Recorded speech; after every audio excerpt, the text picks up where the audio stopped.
देखो, एक टाइमलाइन तुमको समझा रहे हैं पूरा कि कब लेबर होता है, क्या होता है। जो तुम्हारा नॉर्मल टर्म ऑफ प्रेगनेंसी होता है, नॉर्मल, ठीक है, टर्म जिसको बोलते हैं कि नॉर्मल टर्म होता है, वो होता है 37 टू लेके 42 वीक्स। 37 टू लेके 42 वीक्स को हम लोग क्या बोलते हैं, नॉर्मल टर्म प्रेगनेंसी, ठीक है। लेकिन जो सबसे ज़्यादा देखा गया है ना, 37 टू 42 में भी देखा गया कि सबसे ज़्यादा 40 वीक में तुम्हारे डिलीवर हो जाता है, ठीक है। 40 वीक में डिलीवर होता है, उसको बोलते हैं एक्सपेक्टेड डेट ऑफ डिलीवरी। क्या बोलते हैं? Expected date of delivery. More than 4% of total जो है वो तुम्हारे एक्सपेक्टेड डेट ऑफ डिलीवरी में डिलीवर होता है। अब अगर इसी में कि मान लो अगर 37 के पहले डिलीवरी हुआ तो इसी को हम लोग बोलते हैं प्री टर्म। क्या हुआ? प्री। 37 के पहले हुआ तो प्री टर्म, और 37 के बाद पोस्ट टर्म। यहाँ पे आया, ठीक है। 40 में क्या होता है कि ज़्यादातर डिलीवरी हो जाता है, तो उसके बाद अगर हुआ डिलीवरी 42 तक, उसको बोलते हैं पोस्ट डेट्स। क्या बोलते हैं? पोस्ट डेट्स, ठीक है। देखो, अब हम लोग जो प्री टर्म है उसको भी 3 पार्ट में डिवाइड किए, ठीक है। अगर 32 से पहले हो गया तो उसको बोलेंगे सीवियर प्री टर्म लेबर, ठीक है। 32 से 34 हुआ तो यूजुअल प्री टर्म लेबर, और 34 से 37 हुआ तो उसको हम लोग क्या बोलेंगे, लेट प्री टर्म लेबर। ये टाइमलाइन समझ में आया? तो प्री टर्म लेबर को मिला जुला के हम लोग क्या बोलिए, लेबर स्टार्टिंग बिफोर 37 वीक। समझ आया? दो तीन बेसिक चीजें बता रहे हैं, ठीक है।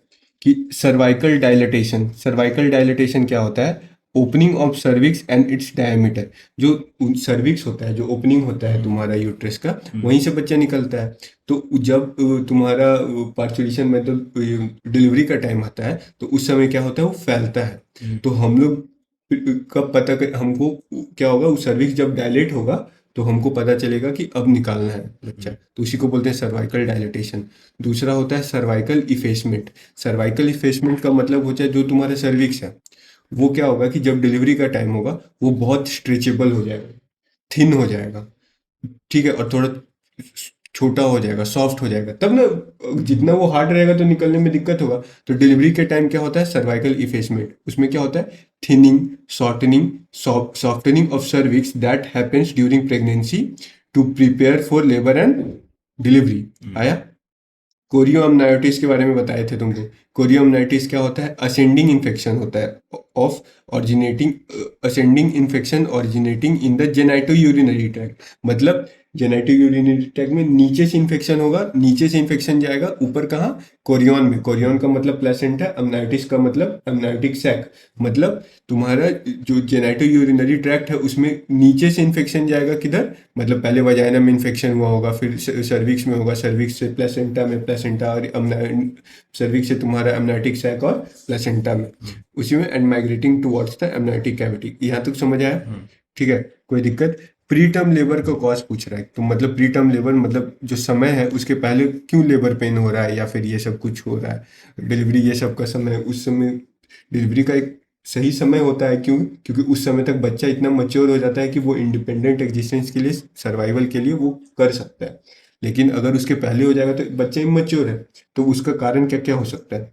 कारण हो सकता है इन्फेक्शन, जैसे पेल्विक इन्फ्लामेटरी डिजीज और यूटीआई, यूरिनरी ट्रैक्ट इन्फेक्शन, ठीक है।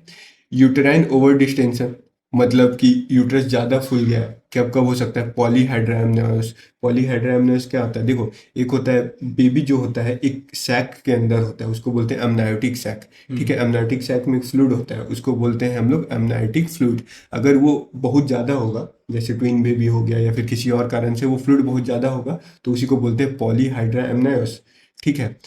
अब जैसे ट्विन बेबी हो गया या लार्ज बेबी हो गया, इसमें क्या होगा, यूट्रस बहुत ज़्यादा डिस्टेंड कर जाएगा। यूट्राइन एनोमलीज, जैसे यूट्रस का शेप अलग हुआ, सेप्टेट या बाइकॉर्निएट यूट्रस है सबसे।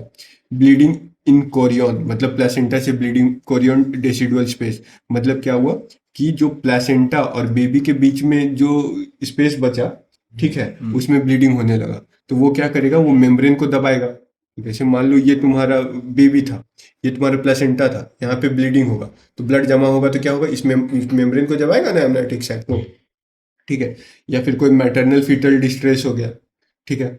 या फिर सर्वाइकल एबनॉर्मेलिटीज, जैसे कि इनकम्प्लीट सर्विक, इनकॉम्पिटेंट सर्विक्स हो गया, शॉर्ट सर्विक्स, ये सब। सर्वाइकल लैसरेशन, मान लो सर्विक्स में कट गया, कट फट गया कुछ, ठीक है। चलो आगे बढ़ते हैं।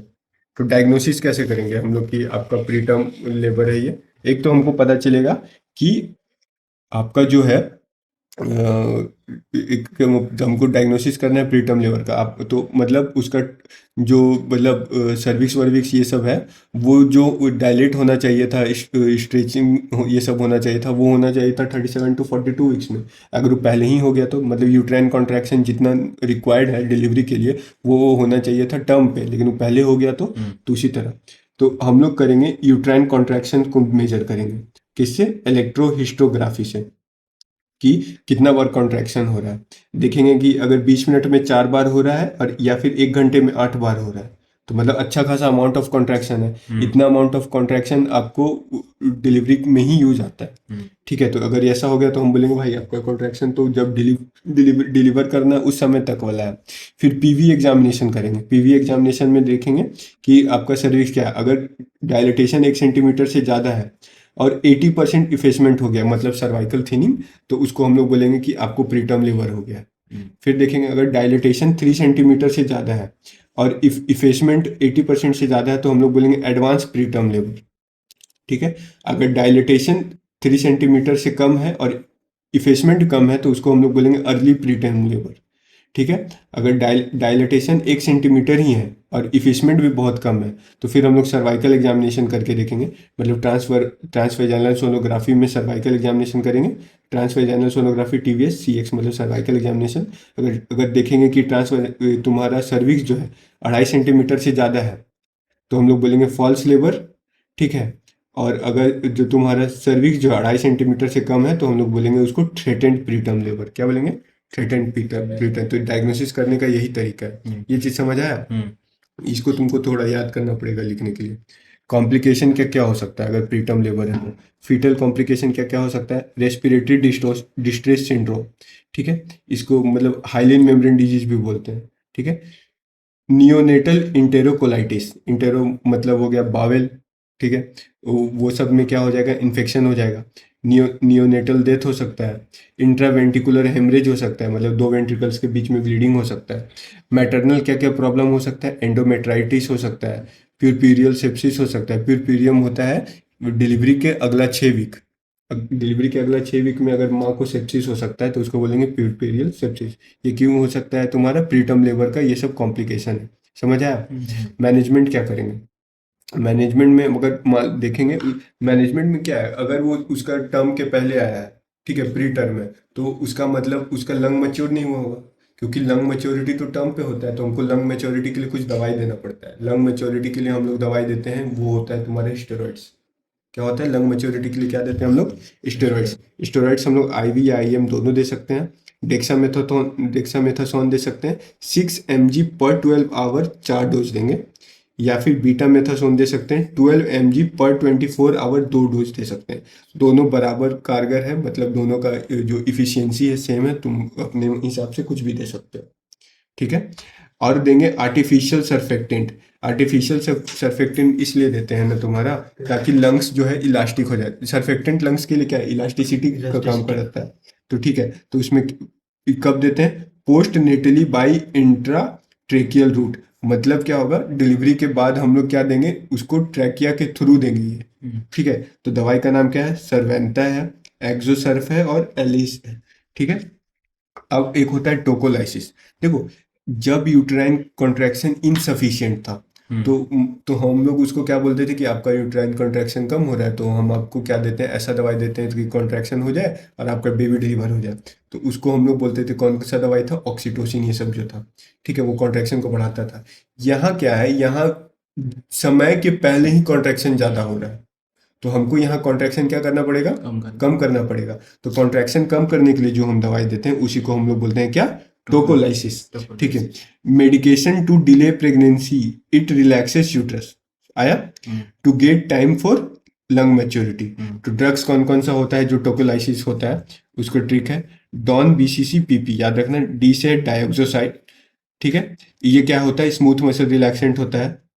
दूसरा, ऑक्सीटोसिन कॉन्ट्रैक्शन कराता है तो हम लोग ऑक्सीटोसिन इनहिबिटर देंगे जैसे तो भाई एटोसिबान। इसको क्या? क्या कहते हैं, टेस्टोस्टेरोन को उसमें क्यों नहीं दे सकते? किसमें? ये हाइपरटेंशन में तो क्या? वहाँ पे स्मूथ मसल को जो कॉन्ट्रैक्ट तो करते ये यूट्रस में हमको कराना है ना, स्मूथ मसल का कॉन्ट्रैक्शन। वहां पे ब्लड वेसल्स था, हैं। अच्छा। ब्लड वेसल्स के अंदर का मसल था। ब्लड वेसल्स के अंदर क्या था? ट्यूनिका मीडिया था। ट्यूनिक में उसका कॉन्ट्रैक्शन नहीं कराना था। यहाँ पे हमको क्या कराना है? यूट्रस। यूट्रस का वॉल का, मायोमेट्रियम, ये सब का। समझा? या फिर हम लोग क्या दे सकते हैं? एनो डोनर दे सकते हैं, एनो नाइट्रिक ऑक्साइड डोनर। क्योंकि नाइट्रिक ऑक्साइड क्या कराता है? कॉन्ट्रैक्शन तुम्हारा कम करने देता है, क्योंकि वो रिलैक्सेंट होता है। तो हम लोग नाइट्रोग्लिसरीन पैच दे सकते हैं। ठीक है। स्मूथ मसल डायलेटर होता है। कैल्शियम चैनल ब्लॉकर दे सकते हैं, निवेडिपिन। कैल्शियम ब्लॉकर दे सकते हैं हम लोग, MgSO4, क्योंकि कैल्शियम। ठीक है। बीटा एगोनिस्ट दे सकते हैं, साल्ब्यूटामॉल। प्रोजेस्ट्रॉन दे सकते हैं, स्मूथ मसल रिलैक्सेंट होता है वो भी। और हम लोग प्रोस्टाग्लैंडिन सिंथेटेज इनिबिटर देते हैं, क्योंकि प्रोस्टाग्लैंडिन ही तुम्हारा कॉन्ट्रैक्शन कॉन्ट्रैक्शन बढ़ करवाता करता है। है। तो इसीलिए प्रोस्टाग्लैंडिन सिंथेटेज इनिबिटर देंगे, इंडोमेथासिन जिसका नाम है, ताकि वो प्रोस्टाग्लैंडिन को नहीं बनने देगा। समझ आया? तो अब हम लोग प्रिवेंट कैसे कर सकते हैं तुम्हारा ये, मतलब प्रीटर्म लेबर? हम लोग उसको प्रोफाइलैक्टिक एंटीबायोटिक दे सकते हैं। प्रोफाइलैक्टिक प्रोजेस्ट्रॉन दे सकते हैं। प्रोजेस्ट्रॉन क्या करता है? एंडोमेट्रियम को स्टेबलाइज करता है। अगर शॉर्ट सर्विक्स है, मतलब जो नहीं, सर्वाइकल इनकॉम्पिटेंसी एक कॉज था, मतलब अगर सर्विक्स ही छोटा है, तो उसको हम लोग सर्कलाज कर सकते हैं। सर्कलाज मतलब सर्विक्स को बांध देते हैं। ठीक है। Short cervix to be treated with cerclage. ठीक है। When cervix is less than 2.5 centimetre after 12 week, तो उसके बाद हम लोग इसको लगाएंगे। ठीक है। और रिमूव करेंगे, कब करेंगे? After 37 week. ये क्या होगा कि अप्लाई कब करेंगे, और ये क्या हुआ कि रिमूव कब करेंगे, तो खत्म।